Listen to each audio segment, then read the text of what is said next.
जब रॉ ने new Delhi terror attack के मास्टरमाइंड अब्दुल्ला बशीर को उसके घर में घुसकर घेरा तो उसने जो खुलासे किए वो आपका दिल दहला देंगे। साल था 2018। सुबह के लगभग 4 बजे थे। दिल्ली की ठंडी हवा में सायरनों की आवाज नहीं थी, कोई गोली नहीं चली थी, कोई धमाका नहीं हुआ था। लेकिन अगर उस सुबह सिर्फ कुछ घंटे की देरी हो जाती तो शायद पूरा देश आज एक और तारीख को काले दिन के रूप में याद कर रहा होता।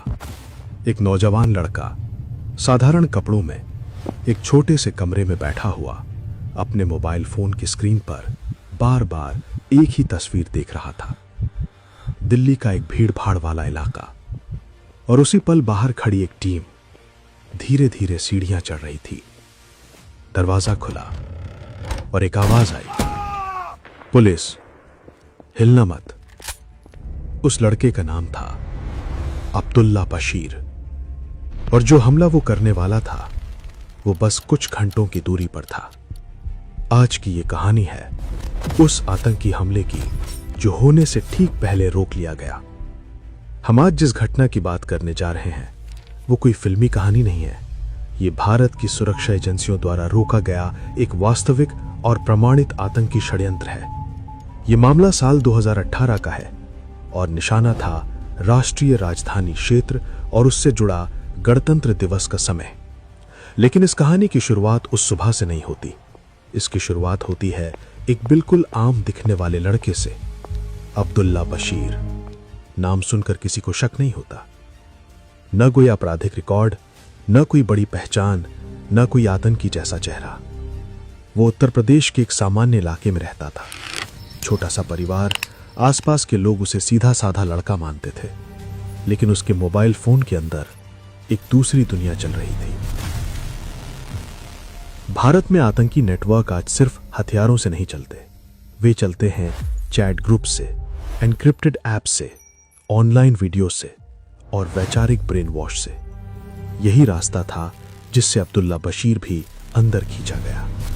धीरे धीरे उसे ऐसे ग्रुप्स में जोड़ा गया जहां दुनिया को 2 हिस्सों में बांटकर दिखाया जाता था, एक हम और एक वो। जहां भारत को एक दुश्मन देश के रूप में पेश किया जाता था, जहां हर वीडियो में यही सिखाया जाता था कि अगर कुछ बड़ा करना है तो खुद को कुर्बान करना पड़ेगा। यहीं से शुरू होती है उस खतरनाक सोच की ट्रेनिंग जिसे सुरक्षा एजेंसियां रेडिकलाइजेशन कहती हैं। लेकिन ये लड़का सिर्फ ऑनलाइन बातों तक सीमित नहीं रहा। धीरे धीरे वो उन लोगों के संपर्क में आया जो भारत के बाहर बैठे थे, जो उसे निर्देश दे रहे थे और जो साफ साफ कह रहे थे, तुम्हें भारत में हमला करना है। योजना साफ थी। देश का सबसे संवेदनशील समय चुना गया था, गणतंत्र दिवस के आसपास का समय, जब देश भर में सुरक्षा व्यवस्था बेहद कड़ी रहती है लेकिन भीड़ भी सबसे ज्यादा होती है।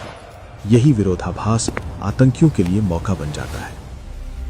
अब्दुल्ला को जो निर्देश दिए गए थे उनमें एक बात बार बार दोहराई जाती थी कि रेकी जरूरी है, और यही वो गलती थी जिसने इस पूरे षड्यंत्र को उजागर कर दिया। अब्दुल्ला अपने फोन में लगातार कुछ खास जगहों की तस्वीरें सेव कर रहा था। कुछ सड़कें, कुछ सार्वजनिक स्थल, कुछ सरकारी परिसरों के आसपास के इलाके, कौन सी गली में कैमरा है, कहां गार्ड बदलते हैं, किस वक्त भीड़ ज्यादा होती है। और इसी दौरान भारत की खुफिया एजेंसियों की नजर एक अंतर्राष्ट्रीय ऑनलाइन नेटवर्क पर गई। कुछ संदिग्ध अकाउंट्स, कुछ विदेशी आईपी एड्रेस और कुछ ऐसे मैसेज जिनमें भारत से जुड़े लक्ष्य की बातें हो रही थी। यहीं से इस केस में दिल्ली पुलिस की स्पेशल सेल की एंट्री होती है।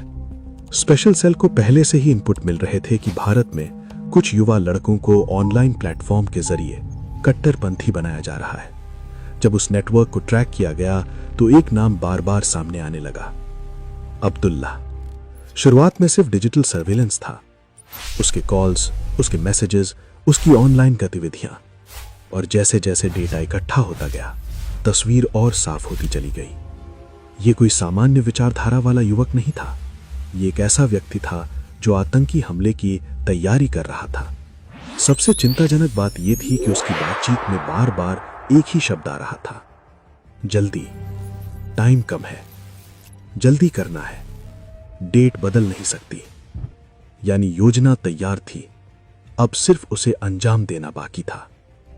जांच में यह भी सामने आया कि वो अपने संपर्कों को यह भरोसा दे चुका था कि मैं तैयार हूं, और यहीं से एजेंसियों के लिए खतरा कई गुना बढ़ गया। क्योंकि जब कोई व्यक्ति खुद को मरने के लिए तैयार कर लेता है तो उसे रोकना सबसे मुश्किल हो जाता है। अब सवाल था वो हमला कहां करने वाला था। जांच में सामने आया कि उसके फोन में राष्ट्रीय राजधानी क्षेत्र से जुड़ी कई लोकेशन सेव थी।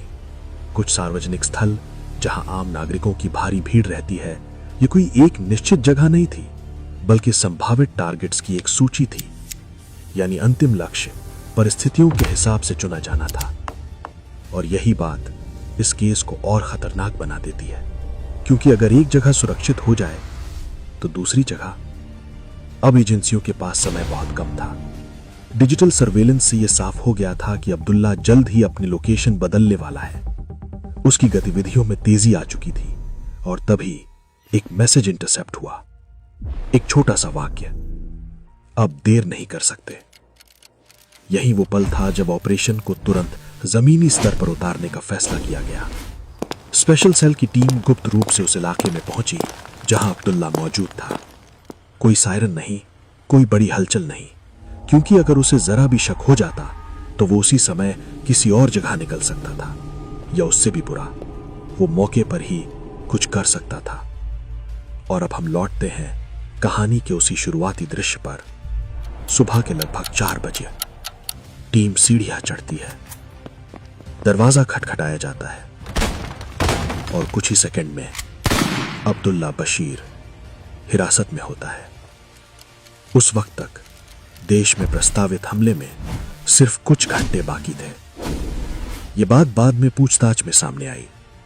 जब उससे पूछा गया कि तुम कब हमला करने वाले थे, तो उसने जो समय बताया वो अगले ही दिन का था।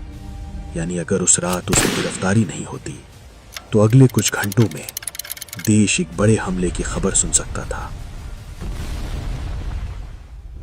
अब गिरफ्तारी तो हो गई थी, लेकिन असली कहानी अब शुरू होती है। उसके मोबाइल फोन, उसके डिजिटल स्टोरेज, उसके ऑनलाइन अकाउंट्स, हर एक चीज की फोरेंसिक जांच की गई, और यहीं से पूरे नेटवर्क की परतें खुलने लगी।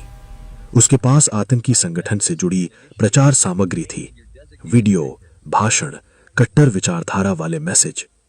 कुछ ऐसे कंटेंट भी थे जिनमें साफ साफ बताया गया था कि भीड़ में कैसे घुसना है, कैसे पहचान छिपानी है, और कैसे आखिरी समय तक सामान्य दिखते रहना है। सबसे डराने वाली बात यह थी कि वो मानसिक रूप से पूरी तरह तैयार था। पूछताछ में उसने बताया कि उसे लगातार यह सिखाया जाता था कि अगर तुम मर गए तो तुम हीरो बन जाओगे। यानी हमला केवल रणनीति नहीं था, वो एक इमोशनल ब्रेन वॉश का नतीजा था। जांच में यह भी सामने आया कि उसे भारत के बाहर बैठे हैंडलर्स से लगातार निर्देश मिल रहे थे। कौन सी खबर देखनी है, कौन सी वेबसाइट से अपडेट लेना है, किस तरह से अपनी पहचान छिपानी है। यह पूरा एक डिजिटल आतंक नेटवर्क था, और अब्दुल्ला उस नेटवर्क का मैदान में उतरने वाला मोहरा था। यह भी सामने आया कि वो अकेला नहीं था। भारत के अलग अलग हिस्सों में कुछ और युवा लड़कों को इसी तरह तैयार किया जा रहा था। लेकिन अब्दुल्ला का केस इसलिए ज्यादा खतरनाक था क्योंकि वो एक्टिव स्टेज में पहुंच गया था। यानी अमेज़न विचारधारा से आगे, तैयारी से आगे अब सिर्फ एक कदम बाकी था। गिरफ्तारी के बाद स्पेशल सेल ने पूरे नेटवर्क को पीछे तक ट्रेस किया। कई डिजिटल अकाउंट्स बंद कराए गए, कई संदिग्ध संपर्कों को चिन्हित किया गया, और सबसे बड़ी बात, एक ऐसा हमला टल गया जिसका शिकार कोई भी हो सकता था। यह कहानी हमें एक बहुत कड़वी सच्चाई बताती है। आज के दौर में आतंकी सिर्फ सीमाओं से नहीं आते, वे मोबाइल फोन से आते हैं, इंटरनेट से आते हैं, और हमारे ही समाज के अंदर से निकलते हैं। अब्दुल्ला किसी जंगल में छिपा हुआ आतंकी नहीं था। वो हमारे जैसे ही शहरों में रहता था, हमारे जैसे ही बाजारों में जाता था, हमारे जैसे ही कपड़े पहनता था। और यही बात इस केस को सबसे ज्यादा डरावना बनाती है, क्योंकि अगर एजेंसियों को वो एक छोटा सा डिजिटल सुराग नहीं मिलता, अगर उस एक मैसेज पर ध्यान नहीं दिया जाता, तो शायद हम आज ये कहानी एक डॉक्यूमेंट्री की तरह नहीं, एक शोक संदेश की तरह सुनते। ये भी याद रखना जरूरी है कि यह केस किसी फिल्म की तरह एक हीरो पुलिस ऑफिसर की वजह से नहीं सुलझा। ये सुलझा डेटा एनालिस्ट से, साइबर एक्सपर्ट से, फील्ड इंटेलिजेंस से और कई गुमनाम अफसरों की टीम वर्क से। और यही आधुनिक आतंकवाद से लड़ने का तरीका है। जब इस केस की जानकारी मीडिया में आई तो बहुत कम लोगों ने इस पर ध्यान दिया, क्योंकि जब धमाका नहीं होता तो खबर भी छोटी हो जाती है। लेकिन सच यह है, रोक दिया गया हमला अक्सर किए गए हमले से कहीं बड़ी सफलता होता है। आज जब हम आराम से अपने घरों में बैठकर खबरें देखते हैं तो हमें शायद यह एहसास नहीं होता कि कई बार हमारी सुरक्षा उन फैसलों पर टिकी होती है जो आधी रात को बिना किसी कैमरे के सामने लिए जाते हैं। अब्दुल्ला बशीर का मामला आज भी सुरक्षा एजेंसियों के लिए एक केस स्टडी है कि कैसे एक अकेला व्यक्ति पूरे सिस्टम के लिए इतना बड़ा खतरा बन सकता है और कैसे एक छोटी सी डिजिटल चूक एक पूरे आतंकी प्लान को उजागर कर सकती है। लेकिन इस कहानी का सबसे बड़ा सवाल आज भी हमारे सामने खड़ा है। अगर एक युवक इतनी आसानी से कट्टरपंथी बनाया जा सकता है तो हम समाज के रूप में कहां चूक कर रहे हैं? क्या हम अपने आसपास बदलते व्यवहार को पहचान पाते हैं? क्या हम ऑनलाइन दुनिया की असल सच्चाई समझ पाते हैं? क्योंकि अगला अब्दुल्ला किसी और गली में हो सकता है, किसी और शहर में हो सकता है और किसी और मोबाइल स्क्रीन पर वही वीडियो देख रहा हो सकता है। आज की ये कहानी सिर्फ एक रोके गए हमले की नहीं है, ये उस अदृश्य लड़ाई की कहानी है जो हर दिन, हर रात बिना किसी शोर के हमारे देश के लिए लड़ी जाती है। और अगली बार जब आप गणतंत्र दिवस की परेड देखें, तिरंगे को लहराते हुए देखें, तो सिर्फ समारोह मत देखिए, उसके पीछे छुपी हजारों अनसुनी कहानियों को भी याद कीजिए, जिनमें से एक कहानी थी उस आतंकी हमले की जो होने से बस कुछ घंटे पहले रोक लिया गया।